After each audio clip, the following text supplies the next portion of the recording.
You're tuned in to Voiced Thoughts Talk Show and Podcast, a forum where we discuss and explore society-based topics while advocating and providing information and resources to the community through an unscripted, unfiltered, and authentic approach. Listen on Spotify, iHeartRadio, Amazon Music, and Apple Music. Watch us on YouTube. Join our Facebook group. Follow us on social media, Instagram, TikTok, and Facebook at Voiced Thoughts Talk Show and Podcast, your society-based channel. Welcome to another episode of Voiced Thoughts Talk Show and Podcast. I'm your host, and my name is Danette Mahabeer-Turner. We have an amazing episode lined up for you today, but before we get into that, I want to take a time out to highlight our sponsors of episode 2. Our title sponsor, Evergreens, Plant Shop, Coffee House, and Wine Bar, located at 4677 Alban Barkley Drive, Paducah, Kentucky. Evergreens strive to provide an experience as well as a great cup of coffee. They offer many goodies and merchandise from local small businesses. Stop in for a great experience. Our episode sponsor, who is also our premium sponsor for this season, Terri Buri, health coach. Terri's optimal solutions for business and body now has the latest and best in weight control called Body Balancing Drops, aka Skinny Drops. Enjoy a 15% discount at her website, www.terriburi.info. That's TERRIBURI.info, or text the word DROP, D-R-O-P, for more details to 270-556-1953, and this is available in all of North America plus 50 countries. So the moment that you guys have all been waiting for, it is a great pleasure being here in our brand new season 3 and episode 2. Our topic for today is NAACP Activism for Change and Justice. It is my pleasure to introduce my special guest on today's episode. Without further ado, help me to welcome the president of the Paducah-McCracken County NAACP, none other than J.W. Cleary. Welcome to the show. Glad to be here. Yes.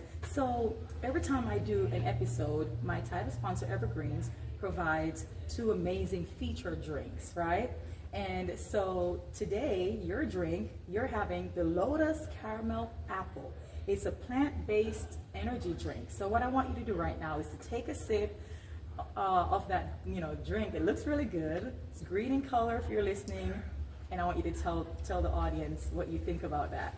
It is very unique. I mean, I hadn't had anything like that in a long time, but it's really good. That's really awesome. So once again, that's the Lotus Caramel Apple, a plant-based energy drink. Well, here, I'll show you to the camera if you're watching. I'm having a Tula Shake. And this is a mocha espresso shake, and it's made with Monarch espresso.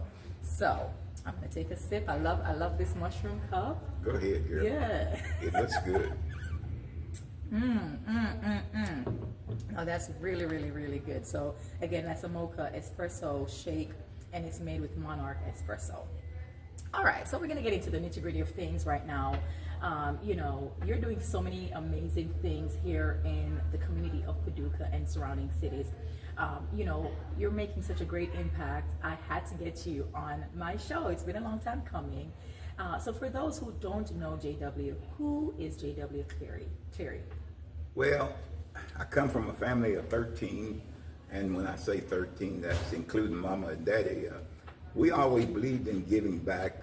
My mother she always tried to help others, and somewhere I guess down the line I kind of got that same philosophy.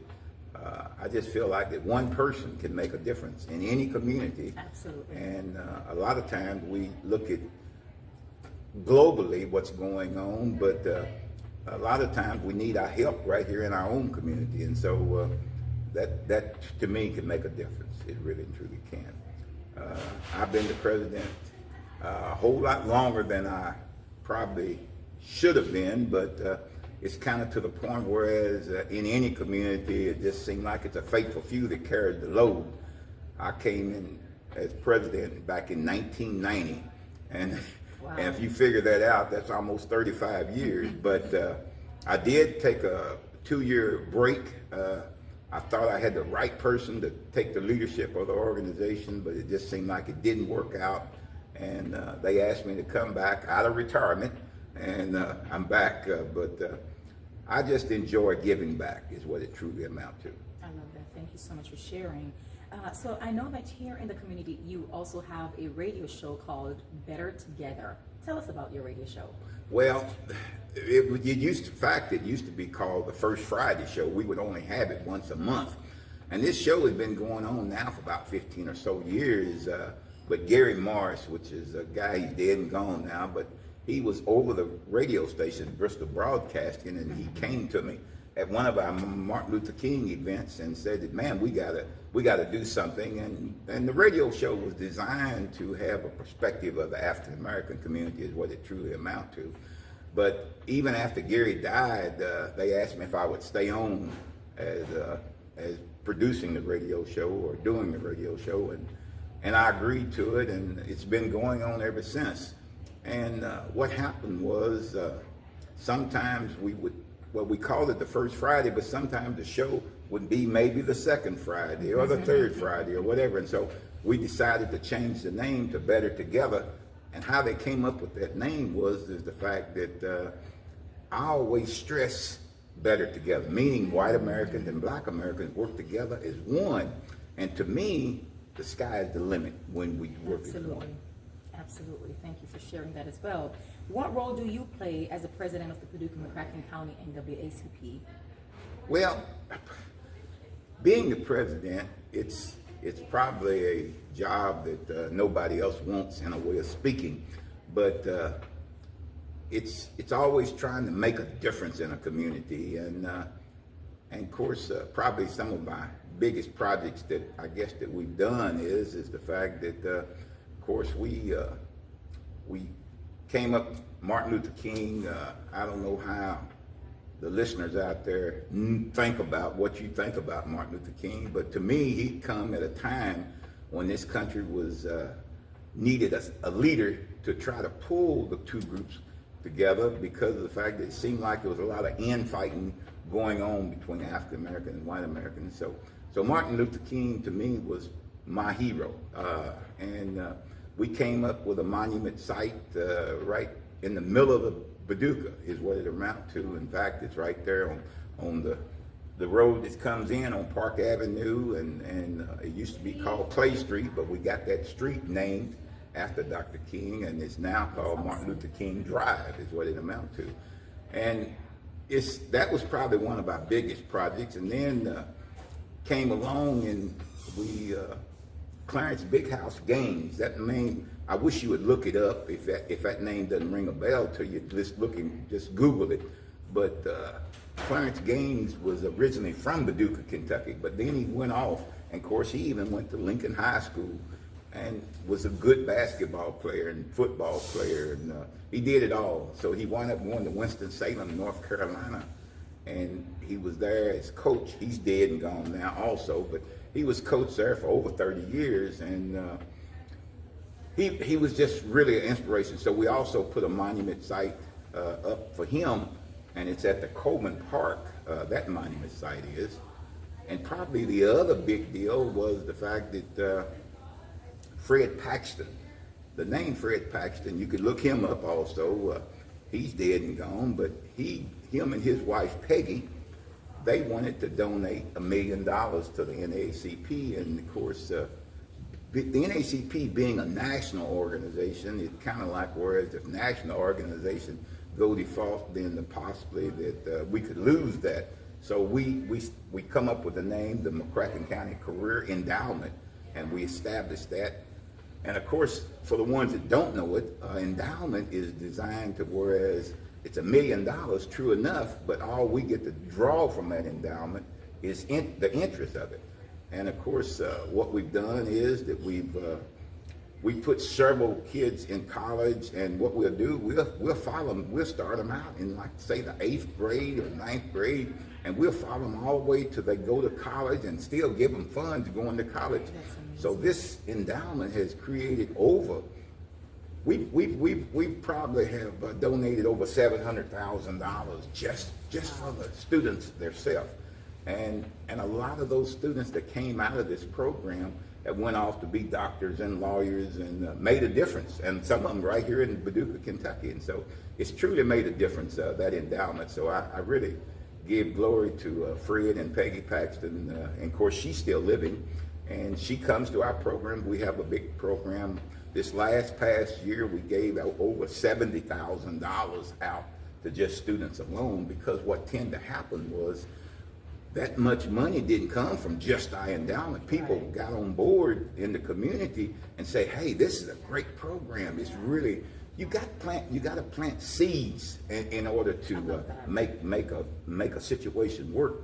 And of course, it's turned out to be a good program. And I got to give honor to our director, Don Mitchell. He's done a great job, and we got a board it's a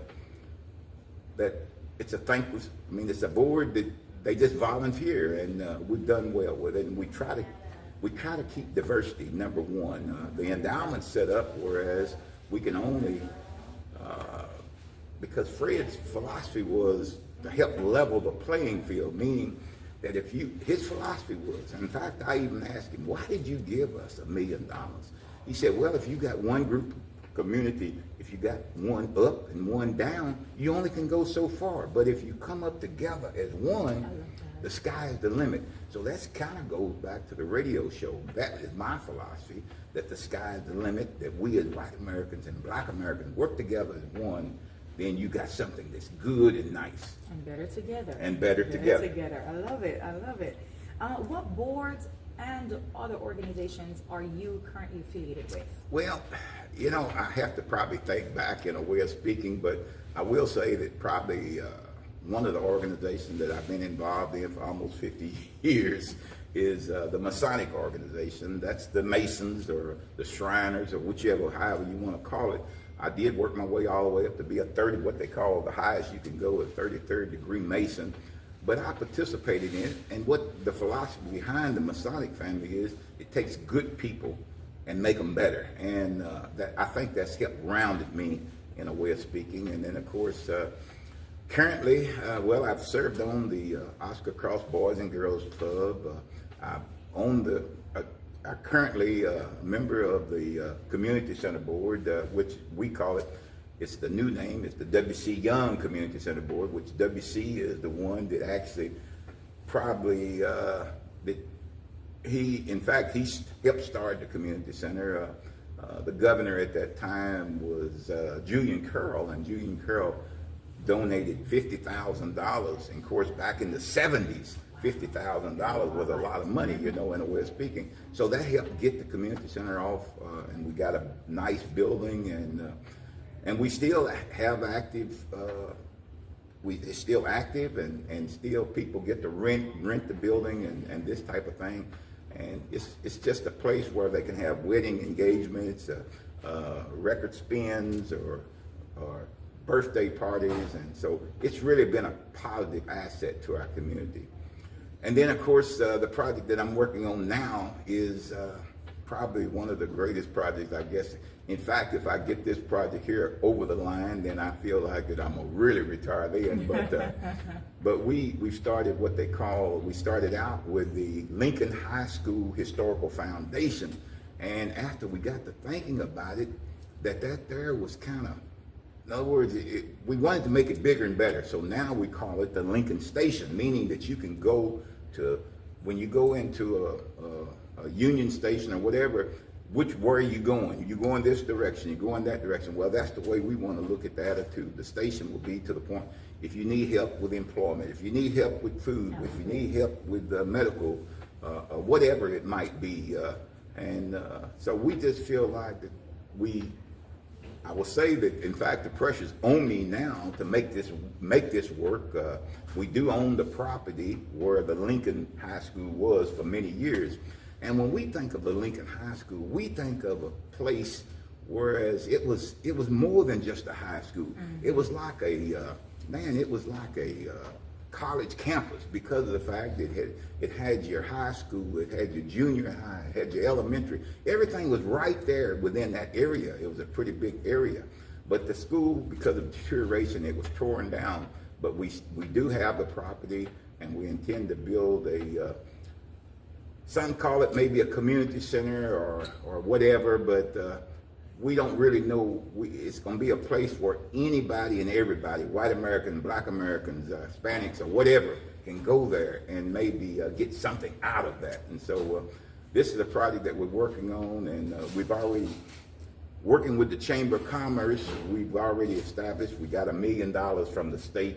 So we're off and going, and that's the reason why I said it puts pressure. We got to make it work now, because, you know, I always took the attitude that I can take care of other people's money better than I even take care of my own in a way, because you have to be responsible for it, you know, or whatever.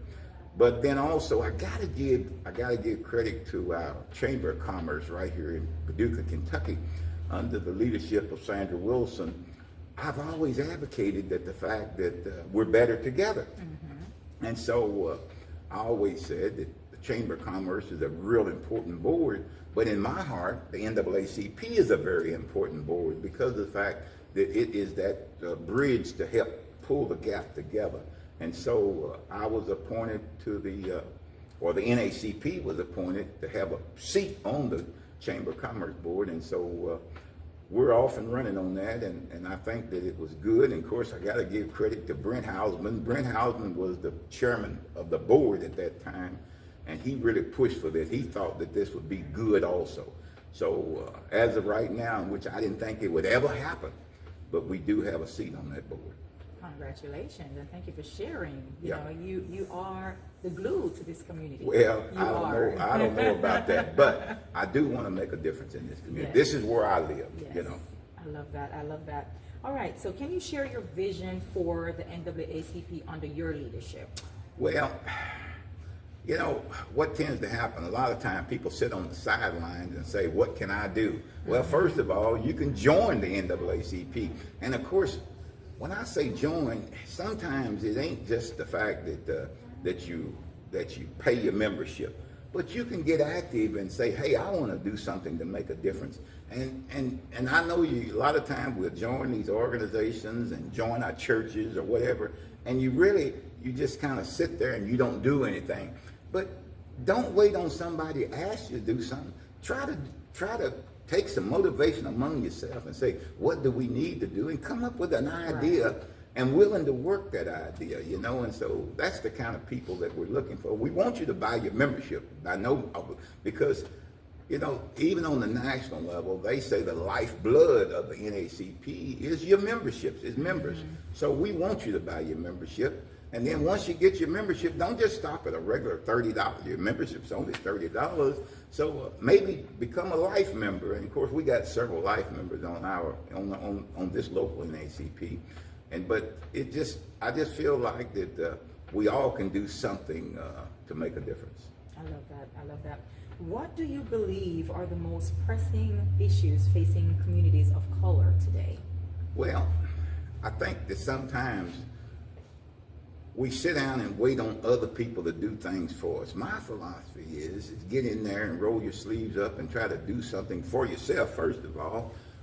And you know, and even, I don't care what nobody say, money might not be everything, but get a job, and then once you get that job, and of course, maybe you didn't go to, maybe you only got your high school education, maybe take some few classes at college.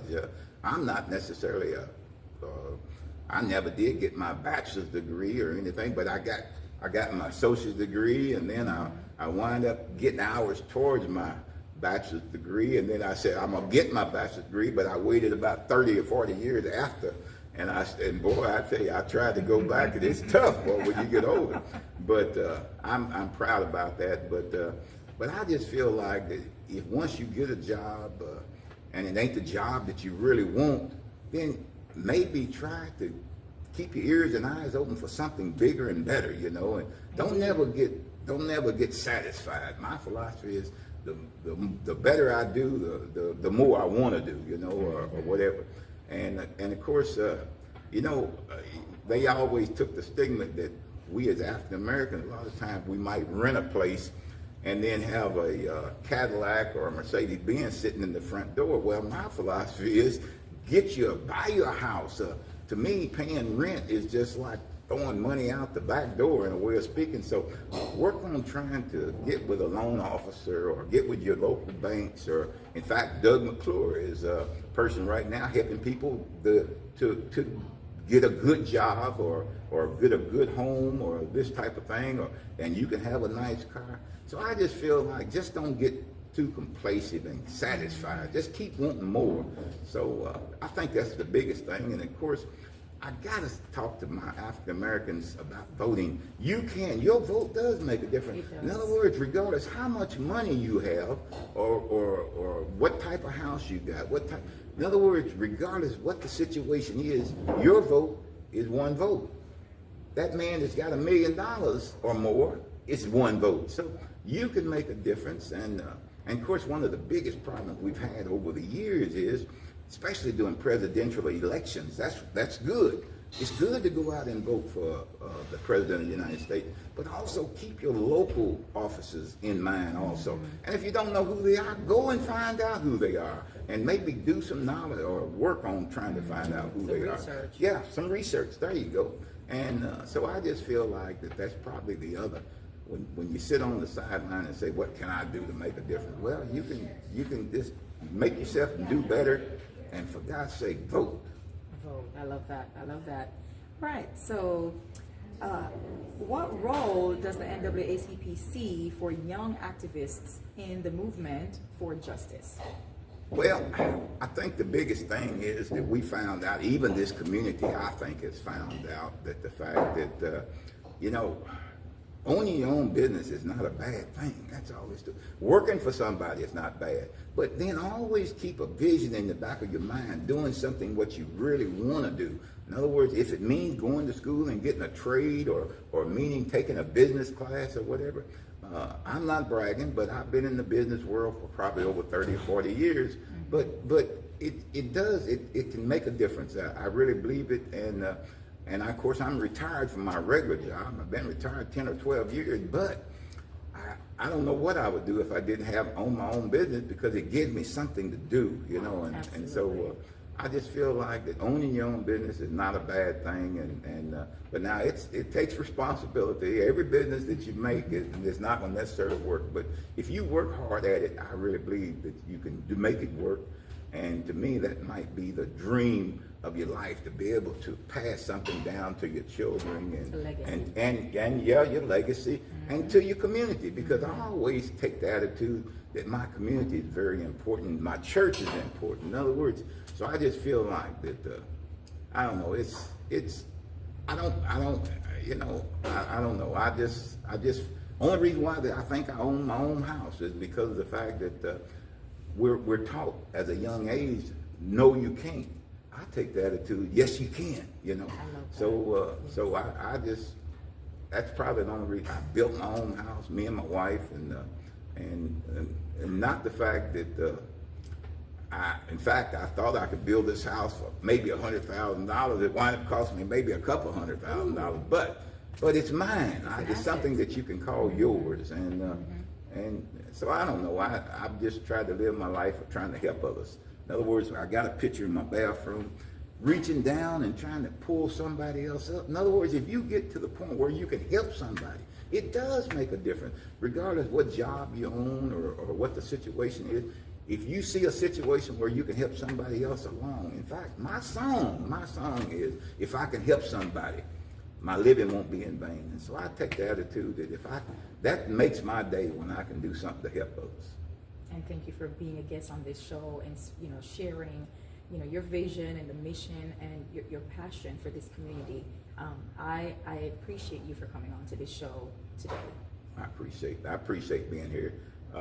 And I look at you you just seem like that you cater to our community. You really, Danette, you are really making a difference. I really believe that you are. And between you and your daughter and your husband, y'all own your own business. And so I just feel like that these are the type of people that, believe it or not, it's somebody watching you and somebody looking at you. Always carry yourself in a very and that was the way, going back to Lincoln High School, that was the way those teachers taught us years ago. I'm jealous of the people that went to Lincoln High School in a way, because they made sure you got an education. They truly did, and they followed you. And that's what I like about this endowment program. We try to follow these students as they go off to college and go off to other situations. We try to keep up with them. I mean, it's tough sometimes, but well, we got a program set up now, whereas we tell them they got our phone number, and they can call us if they run into a situation, because everybody needs some help sometimes, and that's the way I look at it. I love that. Thank you for sharing. Yes. All right. What successes has the NAACP achieved recently that you are particularly proud of? Well, I guess the fact that I don't know, we're still, and of course, just like I said about the chamber, I just think that working with the chamber, we finally got a voice. Always in the past, it appeared that the chamber was more or less a white organization, but now under Sandra's leadership and Brent Hausman and Miss Eigert, in other words, they made it a people organization, because you go to the chamber breakfast now and you look around and you see diversity. I mean, you see diversity. And and just like the community center was fine at one time, but that was built 50 years ago. We need something bigger and better now, because of the fact that sometimes going to some of the Carson Center or the Convention Center or whatever, I mean, it's expensive in a way of speaking, and a lot of the smaller organizations, we couldn't afford that type. So we feel like that this new building and community, if you want to call it community center, that's fine, but it's going to be bigger and better just than a community center. But these are the type of things that we want to try to do to try to make a difference in our area, is what it amounts to. And I don't know, that's probably my biggest, if I get this across the line, and which it ain't no if, when we get it across the line, it's gonna be something very positive for the community, because it goes back to that philosophy that Fred Paxton and W.C. Young and Velma Hammock and Curly Brown and Frank Brown. I can just go on and on of the people that helped me, W.G. Harvey. I mean, these people helped me to try to show me, they instilled in me, what can you do to make a difference, And so I just want to take the attitude that if we working together, the community center, I mean, right now when we have affairs, our Freedom Fund banquet, our Martin Luther King affair, I mean, we might have 400 or 500 people there.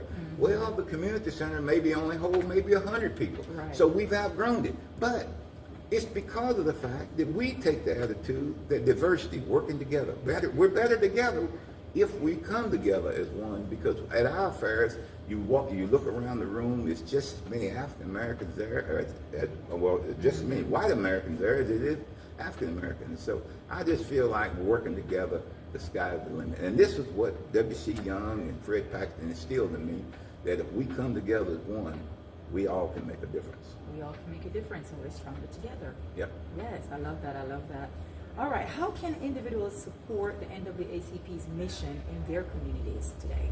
Well, I just think that the biggest thing, like I said earlier, is the fact that they can join the organization, and of course we know that just like we got over probably 300 members, but we only got maybe like any organization, we maybe got 25 or 30 that's really active, But I think the first step is joining something.